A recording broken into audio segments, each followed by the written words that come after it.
Hello friends, स्वागत है आपका हमारे चैनल सूरज स्टडी IQ जीके पे। फ्रेंड्स, आज हम पढ़ेंगे हिस्ट्री में मौर्यकालीन सैन्य व्यवस्था के बारे में कि मौर्यकालीन सैन्य व्यवस्था क्या थी। इसके बारे में हम आज जानकारी प्राप्त करेंगे। और इसके पहले हमने जो है अशोक अशोक के बारे में बता दिया है। और सारी जो वीडियो हैं वो प्लेलिस्ट में पड़ी हुई हैं हिस्ट्री की, तो आप लोग प्लेलिस्ट में जाके जरूर देखिएगा। अगर आपने वीडियो नहीं देखी है तो अगर चैनल पर नए हैं तो चैनल सब्सक्राइब कर दीजिएगा, वीडियो को लाइक कर दीजिएगा, बेल आइकन प्रेस कर दीजिएगा ताकि हमारी आने वाली वीडियो का नोटिफिकेशन आप तक पहुँचता रहे। चलिए स्टार्ट करते हैं। मौर्यकालीन सैन्य व्यवस्था। आखिर मौर्यकालीन सैन्य व्यवस्था क्या थी।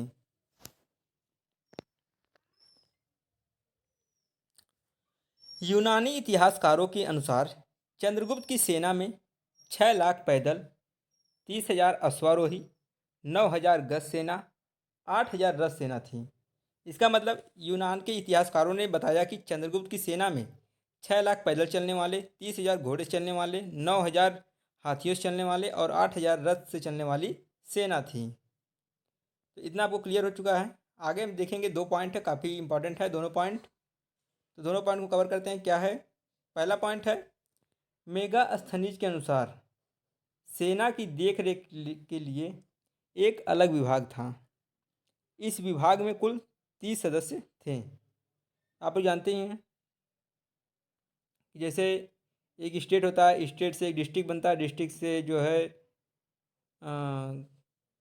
पंचायत है, पंचायत ऐसे गांव होते हैं, ऐसे विभागों में बटे होते हैं ना। तो उसी तरह जो है उसके विभाग में 30 सदस्य, तीनों अलग अलग क्षेत्र के लिए काम करते थे। जानते हैं दूसरा पॉइंट क्या है, उच्च अधिकारियों को महामात्रा कहा जाता था। उस समय उच्च अधिकारियों को क्या कहा जाता था, तो महामात्रा कहा जाता था। अब हम आगे चलते हैं। इम्पॉर्टेंट पॉइंट क्या है, इम्पॉर्टेंट पॉइंट देख लेते हैं हम।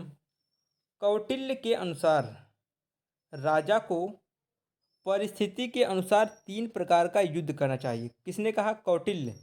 कौटिल्य ने बताया कि राजा को परिस्थिति के अनुसार 3 प्रकार का युद्ध करना चाहिए। तो हम जानते हैं 3 युद्ध कौन कौन से होने चाहिए, कैसे होने चाहिए। तो तीनों का हम एक कॉलम में कर दिए हैं ताकि समझने में आपको आसानी हो। चलिए पहले देखते हैं क्या है, प्रकाश युद्ध, दूसरा है कूट युद्ध और तीसरा है तूषणी युद्ध।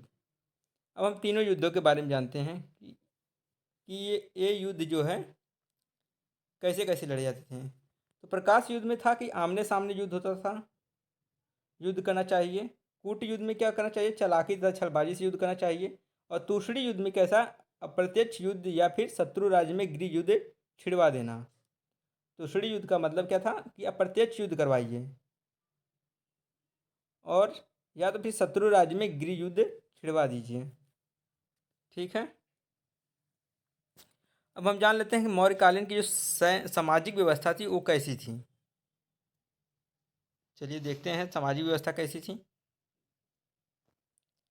तो जो ये मौर्यकालीन की सामाजिक व्यवस्था थी इसके बारे में हम देख लेते हैं। चाणक्य ने अर्थशास्त्र में परंपरागत 4 वर्णों का उल्लेख किया है। चाणक्य ने अर्थशास्त्र में कितने वर्णों का उल्लेख किया, तो 4 वर्णों का। कौन कौन सा था, चारों जो है हम आपको बता रहे हैं।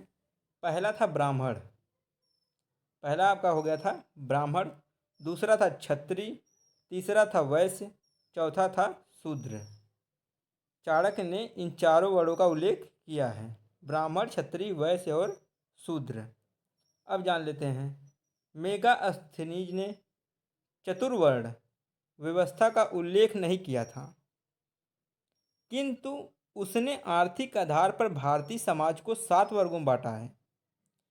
क्या बताया गया है, मेगास्थनीज ने चतुर्वर्ण व्यवस्था का उल्लेख नहीं किया था, किंतु उसने आर्थिक आधार पर भारतीय समाज को 7 वर्गों में बांटा है। अब हम वो 7 वर्ग जो है देखेंगे कि वो 7 वर्ग कौन कौन से थे। चलिए देखते हैं 7 वर्गों के बारे में।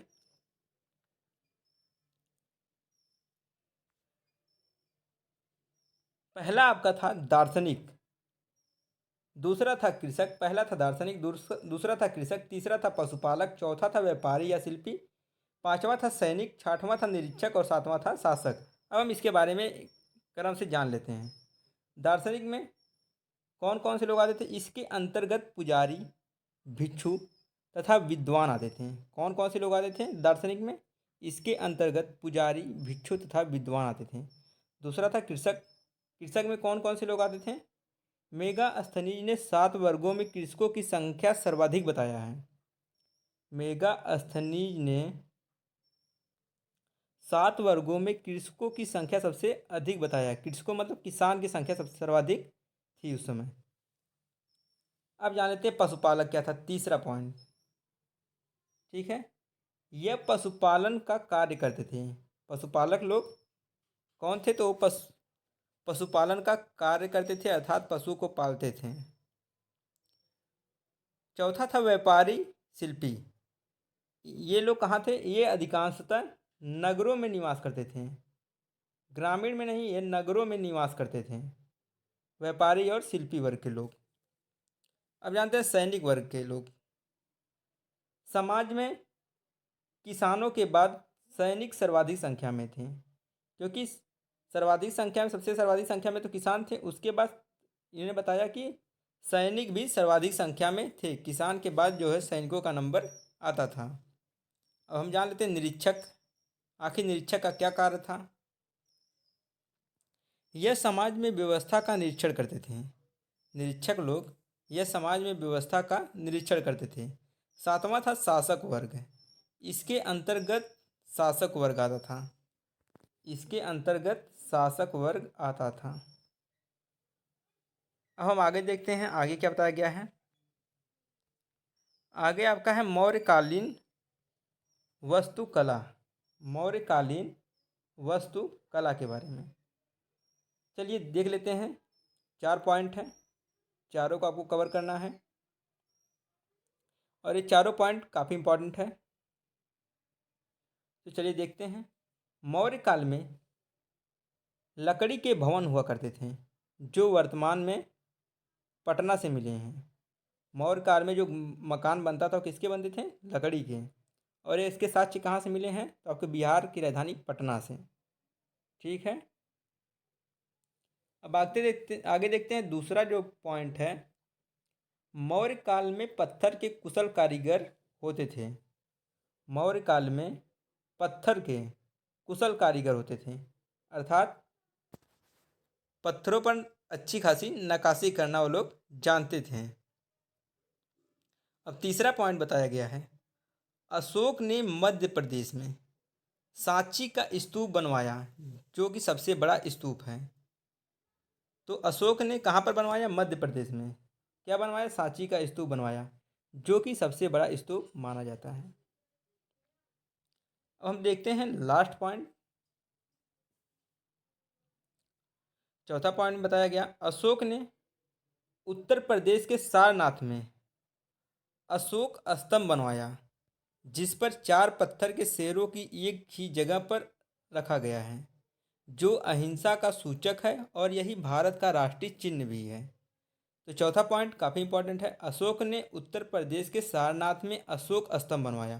क्या बनवाया? अशोक स्तंभ, जिस पर 4 पत्थर के शेरों की एक ही जगह पर रखा गया है, जो कि क्या है? अहिंसा का सूचक है और यही भारत का राष्ट्रीय चिन्ह भी है। तो भारत का राष्ट्रीय चिन्ह क्या है? तो अशोक स्तंभ है।